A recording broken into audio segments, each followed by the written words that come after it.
Missing children is an epidemic. In the United States alone, roughly 800,000 kids go missing each year. Many never heard from again. And nobody asks why this is happening or where they are going. The news media only reports a tiny fraction of them. Beneath haunting headlines and troubling statistics lies a dark underworld of organized kidnapping, child trafficking, and satanic cults. People think or relate the number of children that go missing every year to the number of times we see a story on the news that a child is missing and everyone's trying to find them. That is the tiniest tip of the iceberg. What is happening to these children? Join me as we search for the truth behind the disturbing numbers of missing children.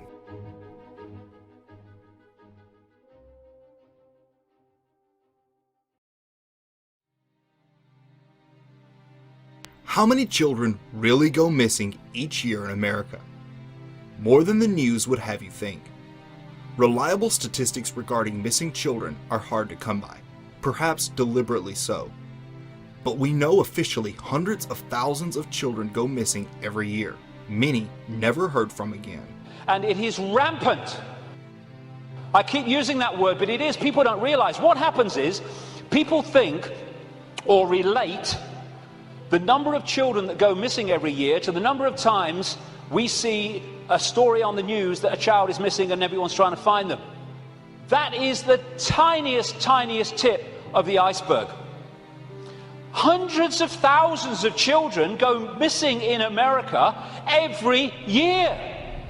I've rung the states, because they don't have federal figures, tell you how many cars went missing federally, but not children. They said, you've got to ring the states. I rung a load of states years ago now. I said, how many children go missing every year? How many children went missing last year? And I added the figures up. What? Never seen this on the news, hundreds of thousands. Some of them are found, some of them have explanations. Not all, nothing like. And you know, there's 100,000 children go missing a year under 16. 100,000. 100,000 you would think would make the news all the time. You would think so, and I guess that's the problem. Just too many. Police often write off missing children as runaways, when the exact nature of their disappearance is unclear. Even if the parents suspect otherwise, many do not have the resources to hire private investigators to locate their children. Take, for example, the case of insane clown killer John Wayne Gacy, who entertained at hospitals, orphanages, and private birthday parties. He sexually assaulted, tortured, and murdered at least 33 teenage boys and young men between 1972 and 1978, while police classified the growing numbers of missing boys as runaways. Police were assigned to keep Gacy under 24-hour surveillance.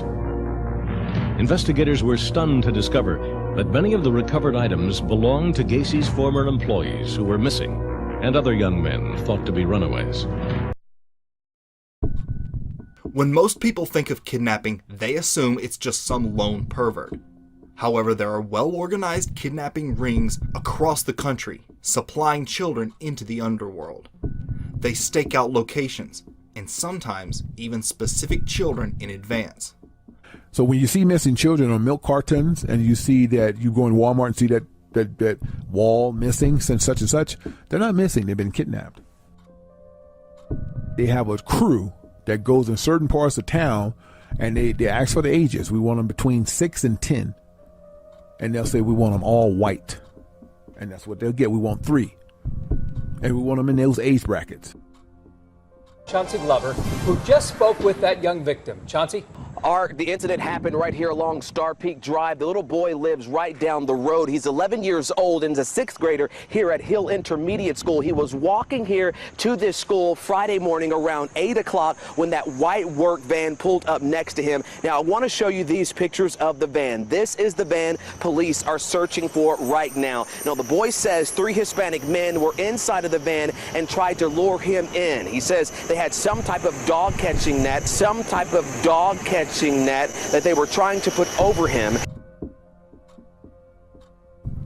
How do they find the girls that they think they want? Now, back in the day, it was hard. They had to go to school grounds and go to these gymnasium of baseball and football games and watch the cheerleaders. That's how they did it back in the day. They sent out scouts. It's like a scout, but the guy was a perv to decide who he was going to kidnap. And they would take pictures and without their knowledge. Well, they don't have to do that no more. That was the 70s and 80s. They just go on the internet. They go through Instagram. They go, well, the best one is thus far is Instagram and Facebook. They locate her IP address, Google map it, they know where she's at. And what they'll do is send someone out there, her location, and just watch to see when she come out. And they'll get her routine down packed. They'll see she goes here, she goes there. We'll get her getting off the bus. Or do it Friday. Or they'll just pick a day. But they do their scouting on the internet. But our private detective has been digging up a lot of information showing an overall network in the country, and that Johnny was a possible victim of that network as opposed to just a random pedophile running around Des Moines. So when I presented what we had in our case, the person that followed me in presenting was a member of the FBI, and what they had laid on the table about this size was nothing but one publication after another that had all been taken from a pedophile in a raid that the FBI conducted. And then the other interesting thing that was there on the table was a book of pictures of kids who had not yet been kidnapped. The statement was that you could order a kid out of that book. And the interesting thing is that from time to time when we do hear of reports of children being photographed either on a playground and or walking to and from school or just whatever, in many cases there is an abduction attempt on the same child up to 3 weeks, a month, or 2 months later. One of the most famous kidnapping cases in America is that of Iowa paperboy Johnny Gosch, the first missing child to appear on a milk carton. At 12 years old, he was the victim of what they would later realize to be a professional kidnapping ring. He was also involved in kidnapping. Oh, yeah. What knowledge do you have of that? They'd have what they call catalog kids. Mm-hmm. They would basically just go out driving around looking for kids. Uh-huh. And they would take pictures of them and go to these wealthy, influential people and say, you know, would you be interested in this one or that one or the next one? Mm-hmm. And they would basically go snatch them. Yeah. And that's pretty much what happened to Johnny Gosch. Despite obvious evidence to the contrary, police insisted on listing Johnny as another runaway. The cop looked at me. He said, well, has your son ever run away before? And I said, didn't you just hear me? I said, my son did not run away. Someone has taken him. I just gave you the information from all of the witnesses. The cop said, well, I'll check on this. Even after all the witnesses, after all of this information that had been given, the police chief put Johnny into the NCIC computer as a runaway. My gosh. It took me 4 solid months to get his classification changed in the computer. Some of these missing children are sold into the international slave trade. For centuries, the so-called elite and ultra-powerful have preyed on the most vulnerable and precious of society. Now, more than ever, there is a global demand for children. There are auctions where such victims are sold as sex slaves to international bankers, politicians, and the very wealthy. Give any indication of how much it costs to buy one? Because what I'm saying is that this is not going to be done cheaply, and it's not going to be done for free. We've heard estimates of about $50,000 to $75,000 per child, depending on the features and the looks of that child, the innocence, prepubescent children.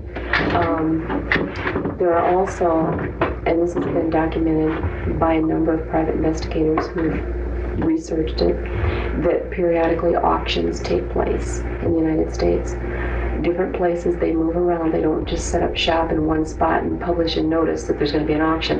It's done very secretively, and they might run 10 to 20 kids at a time through an auction block. And the buyers can be from foreign countries or whatever. And then the child would never have a hope of ever getting back to his own country.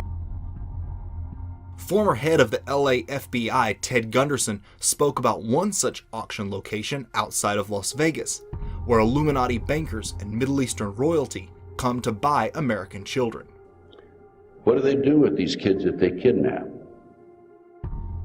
Paul Benassi has attended 6 auctions where they auction children. Any age from 3 and 4 all the way up to 21. They put a tag around their neck. They're in their underwear. They have a number on the tag. And people down below bid on them. The kids sell for between $15,000 to $50,000. I've even heard of one kid going for $100,000. One of the locations outside of Las Vegas, about 50 miles outside of Las Vegas, and I located it. It's an airstrip. I went up with a friend of mine and we found it. And there were airplanes there. There were campers there.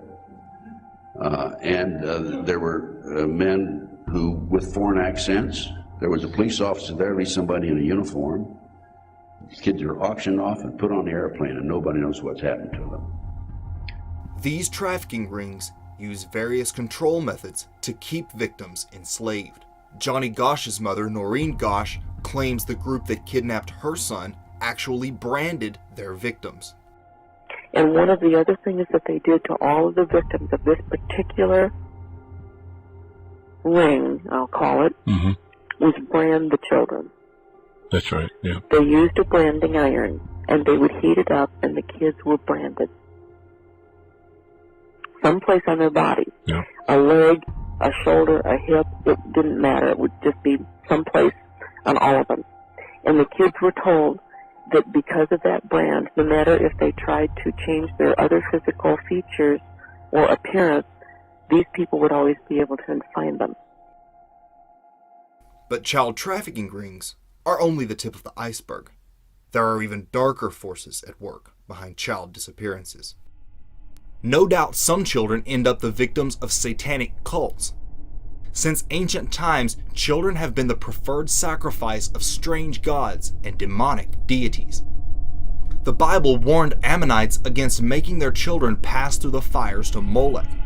These same arcane practices are still practiced today. According to Satanist Aleister Crowley, a male child of perfect innocence and high intellect is the most satisfactory and suitable victim for sacrifice. 12-year-old girls are victims, more or less. They've been known to get down to 10, but they usually start at 12 or 13 and go to 25. And for the people who like to hitchhike, this is how they pick them all up. And of course the police will just tell the parents the kids run away from school. They use them for sexual and for sacrifice, human sacrifice. The LA County Sheriff's Department has a very secret undercover thing. I don't even know if you can find out if it's this, but I talked to them. It's called the Occult Squad. They told me in '73 that they found 35 bodies of girls in Los Angeles County that year that they knew to be human sacrifice, which they listed as rape cases to people in the public. The statistics that came in so far this year are close to 125. And the year's not even over. Now that's girls that have been used for human sacrifice. And if you all notice, there's quite a few rape cases that happened around Halloween that are in the news right now. And from what we can find out, the circumstances that each death fits human sacrifice. But you'll never hear it, that's the reason. The body of the missing 5-year-old girl was recovered yesterday. So the kid was killed? Yes. Oh my God. No.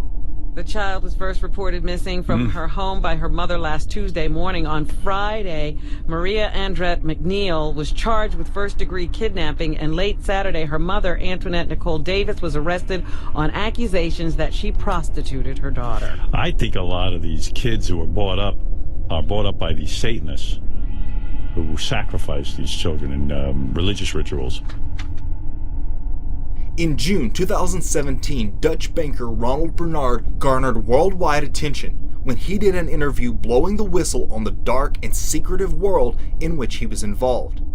In it, a clearly troubled Bernard explained how at the top levels, the world financiers are satanic and engaged in bizarre rituals, including sacrifice of children. It was the good life.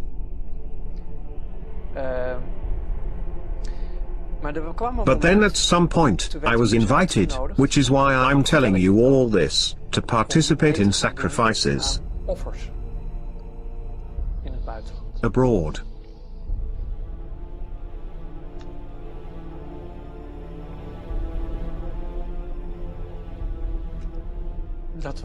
That was the breaking point.